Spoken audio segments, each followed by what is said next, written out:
प्यारे बच्चों, जैसा वेतन समाप्त हो गया है आपका।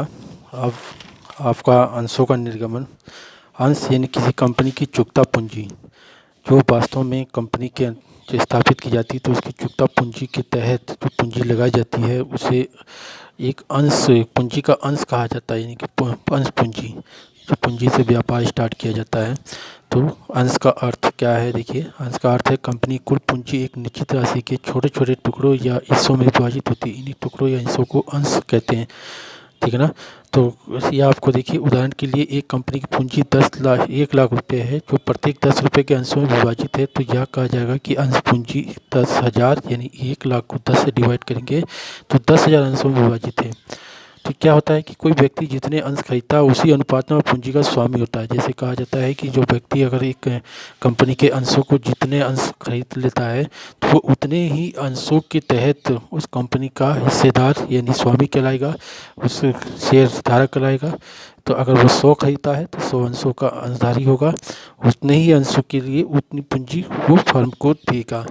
यानी कि जो अंश सदस्य जितना अंश खरीदता है वो उतने ही अंशों के लिए अंशधारी कहलाएगा, और वो उतने ही अंशों के हकदार कंपनी के पूंजी में उतने ही अंश के तहत हकदार होगा। अब अंशों के प्रकार क्या होते हैं? देखिए, भारतीय कंपनी अधिनियम 2013 की धारा 43 के अनुसार एक कंपनी पूंजी प्राप्त करने के लिए निम्न 2 प्रकार के अंशों का निर्माण करती है। पूर्वाधिकार अंश, समता अंश। देखिए, पूर्वाधिकार अंश वो अंश होते हैं जो सबसे पहले होने वाले लाभ या लाभांश का प्राप्त करने के अधिकारी होते हैं। तो ऐसे अंश जिसके धारकों को लाभांश प्राप्त करने वो कंपनी के समावेश पूंजी प्राप्त करने का अधिकार समता अंशधारी से पहले होता है। यानी जो समता अंशधारी है उससे पहले पूर्वाधिकार अंशों को लाभांश दिया जाएगा। इसके बाद अगर कुछ बचता है तो समता अंशधारियों को लाभांश या लाभ में हिस्सा दिया जाएगा। और अंश पूंजी, देखिए कंपनी में क्या होता है। कंपनी मैंने आपको पहले बताया था, सामान्यतः संयुक्त पूंजी वाली कंपनी जो जिसका सामान्य उद्देश्य निर्मित के उद्देश्य के लिए निर्मित होती है, व्यक्तियों की एक छोटे से संस्था से है जिसकी पूंजी अंशों में विभाजित होती है। वास्तव में कंपनी एक कृत्रिम व्यक्ति होती है जिसकी स्थापना कानून या अधिनियम के तहत होती है। अंशों के निर्गमन में देखिए क्या होता है। अंशों का निर्गमन निम्न तरीके से हो सकती है। अंशों का निर्गमन सम मूल्य पर, यानी जितने का है उतने ही मूल्य पर। प्रीमियम यानी कि अंकित मूल्य से अधिक मूल्य पर। और कटौती यानी कि अंकित मूल्य से कम मूल्य पर। यानी कि क्या होता है, अगर अंकित मूल्य से कम पर जारी करती है तो कटौती, अंकित मूल्य से अधिक पर करती है तो प्रीमियम पर। अंशों को सार्वजनिक निगम क्या होता है? देखिए, जनता को अंशों के निर्गमन के लिए निम्न चरणबद्ध प्रक्रिया अपनाई जाती है। पहले क्या करती है, अंश प्रविवरण। पहले क्या होता है, कंपनी प्रविवरण को जारी करती है, यानी कि जिसके तहत कंपनी का उद्देश्य और कंपनी के अंश, उसकी वैल्यू सब कुछ लिखा होता है, उसके बारे में बताती है। फिर उतने आवेदन प्राप्त करती है। जनता द्वारा उतने आवेदन खरीद के प्राप्त किए जाते हैं। अंशों का आवंटन करना, फिर अंशों पर याचनाएं करना। अंशों का लेखांकन कंपनी पूंजी 2 प्रकार से निर्मित की जा सकती है। जैसे नकद के लिए अंशों का निर्गमन, नकद कहते हैं अन्य प्रतिफल के लिए अंशों का निर्गमन। नकद के लिए अंशों का निर्गमन के लेखांकन की प्रविधि है, ये 2 प्रकार से करती है। एक किस्त अर्थात एक मुश्त में, एक से अधिक किस्तों में विभिन्न चरणों में की जाती है। और इसमें क्या होता है कि इसमें देखिए 2 विधि है। नकद के लिए एक किस्त अर्थात एक मुश्त में, यानी कि एक ही बार में अंश जारी करना और हाथों हाथ पूरे अंशों की कीमत वसूल करना। दूसरी तरफ होता है एक से अधिक किस्तों में, यानी कि एक बार में ना करके 4 बार में, 3 बार में उतने अंशों को कीमत जनता से मांगती है। 4 बार में, मैक्सिमम 4 बार, 3 बार या 2 बार, 1 बार, अधिकतम 4 बार की जाती है एक किस्त। अब एक किस्त होता है एक मुश्त में। देय अंश की राशि क्या होती है? जब अंश को सम मूल्य पर और किंतु मूल्य पर किया जाए, निर्गमित किया जाता है, तो वह एक किस्त में देय होता है। इसे एक मुश्त में निर्गमित अंश कहा जाता है। लेखांकन में यदि आवेदन राशि प्राप्त होने पर bank account debit to share application allotment account, यानी कि देखिए दोनों एक साथ है, एक बार में प्राप्त हुआ है और उसी तुरंत पूरा सबको आवंटन कर दिया गया है। Share application and allotment account debit to share capital.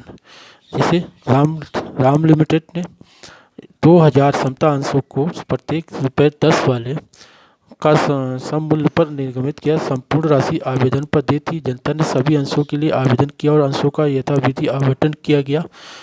आवश्यक जनरल प्रविष्टि, देखिए यहाँ पर क्या हुआ, संपूर्ण आवेदन राशि आवेदन पर दी थी, यानी कि एक ही बार में आवेदन जो पैसा आएगा उसमें संपूर्ण राशि आएगी। तो 2000 अंशों का 10 रुपये के हिसाब से 20,000 रुपये होता है।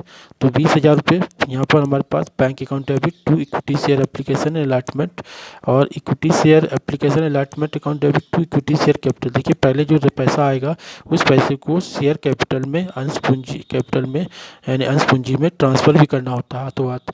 जो पैसा आएगा बैंक अकाउंट डेबिट में तो यहाँ से पैसा फिर शेयर कैपिटल में अंश पूंजी में ट्रांसफ़र भी करना होता है।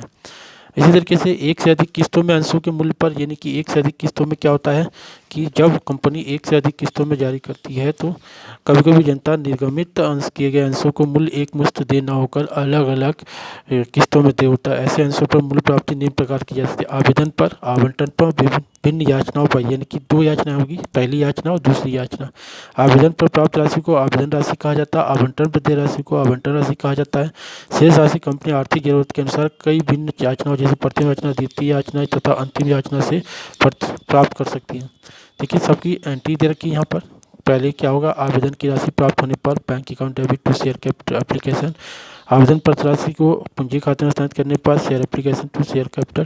देखिए सारी एंट्री है, ये मैंने आपको भेज रखा है, आप पढ़ेंगे। उसी तरीके देखिए इसका उदाहरण क्या है। देखिए ABC लिमिटेड ने 10 रुपये वाले 20,000 अंश एक सममूल्य पर निर्गमित किए जो कि आवेदन पर 2 रुपये, आवंटन पर 3, प्रथम याचना पर 3 एवं 2 रुपये अंतिम याचना पर दी थी। सभी अंश बिक गए और विधिवत सभी किस्तें मिल गई। यानी कि देखिए यहाँ 4 तरीके से मांगा है: आवेदन पर, आवंटन पर, प्रथम याचना और अंतिम याचना पर। देखिए सबसे पहले हम चार्ट बना लेंगे। क्या है इसमें, तो आवेदन, आवंटन, फर्स्ट याचना, सेकंड याचना, application, allotment, first call, second call. 20,000 अंश है। 20,000 अंश देखिए आवेदन 2 है, अलॉटमेंट 3 है, फर्स्ट कॉल 3 रुपये है और याचना पर 2 रुपये है। देखिए अब 20 का गुणा यहाँ पर इनका सबका गुणा करते चलेंगे। 20,000 गुणा 2 40,000 और ये 40,000, 20,000 गुणा 3 60,000 60,000, 20,000 गुणा 3 60 60, 20,000 गुणा 2 40,000 और 40,000।